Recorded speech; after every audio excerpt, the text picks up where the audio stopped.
tayo sa Rotonda, paikot.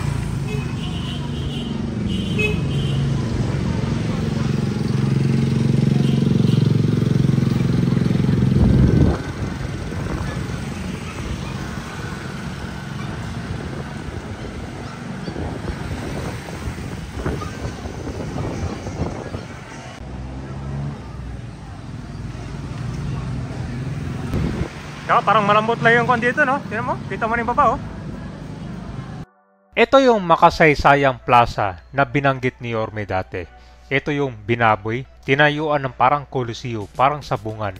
Tapos sa second floor, may conference room pa. Saan ka nakikita niyan? Pero nung binanggit ni Yorme ito na talagang pinatingin niya ito, at ngayon, dinemolish na yung mga conference room dito sa second room. Pati yung mga tiles, tinanggal na rin. Dito po yun sa District 2 ng Manila. Next will be, we are now looking at the historic site.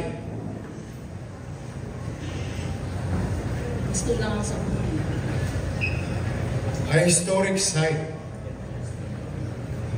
Plaza del Piero, na baboy din ng congressman. So the point is, hindi ko malaman kung paano nila nagagawa to ng walang building permit. Alright, so magandang umaga. Nandito na tayo sa District 2, Manila. Alala itong makasaysayang plaza. Ito po ang Plaza del Fierro. So nabanggit ni Yorme na itong makasaysayang plaza ay binaboy. Tinayuan siya ng bubong desitaso, parang sabungan or koliseo. So marami nagtatanong dito after ma-announce si Yorme, ano ba yung nangyari dito, kung na-demolish ba.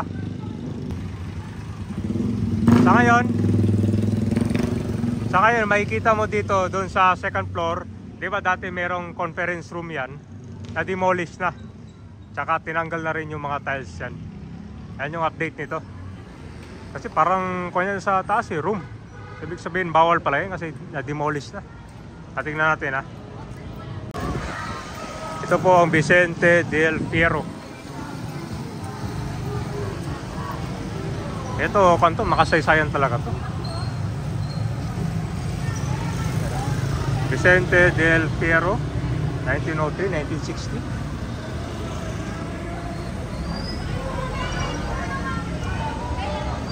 Sa baba siya, parang may kon dito, may bubong. Yung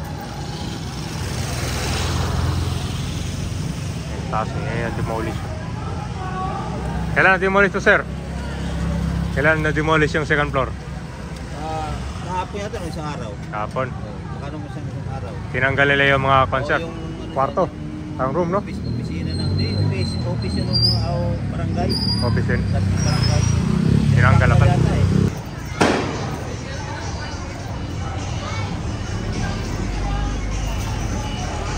Yan. Ang na-demolish ka ba? Yung sa second floor nito. Meron kasing kwanto tiles eh. Ayun, no? Tinanggal na rin yung mga tiles. Dito yun, dati may conference room. Ito kasi dapat kabay, hindi talaga tinatayo ng kwanto. Quart room dyan, di ba? Makasaysayang, tapos tinayuan ng kwan dito. Wala, tinibag na, oh. Naka-tiles pa yan.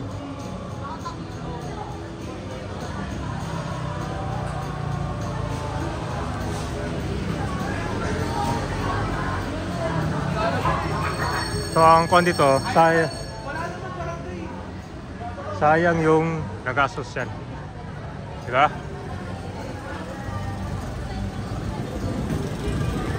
Sa baba, ganyan, no? Ay, dito sa baba, kwan doon siya. Pang practice naman dito. Maganda rin naman para hindi masyado merit, no? Pero dito, tatayuan mo ng kwan. Tatayuan mo ng kwan dito. Ng room. Kaya parang malambot lang yung kwan dito, no? Tingnan mo, kita mo rin baba, oh.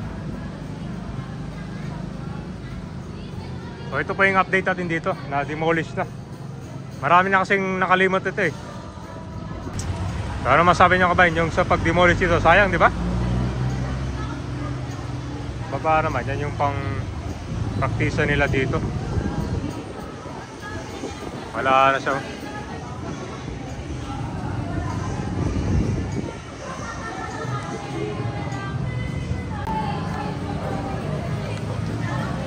Parang meron ng schedule ng mga kanila dito. Barangay 168.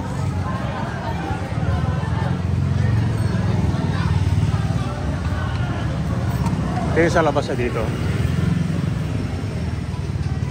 Yan. Ang itsura nito dati nung wala pa itong bubong, talagang kung ano to, open space lang para sa mga walang tao na papasal dito. Paikot. Sakop to ng mga ibang roads dito sa may Plaza del Piero. So ano masabi nyo kabay, na natanggal na yung conference room doon. Narabi pala to, no, yung pagkagawa. Makasaysayan sa baba, tapos tatayo mo dyan ng room na kulang-kulang sa permit, na demolish na.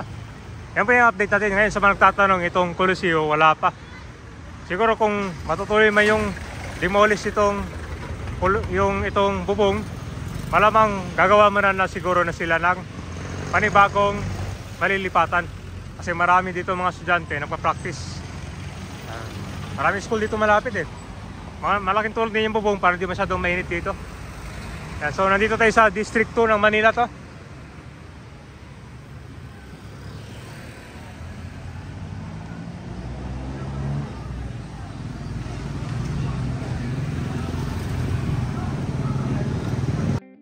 Yung makasaysayang plaza dito na binanggit ni Yorme, talagang nagalit siya dito, no?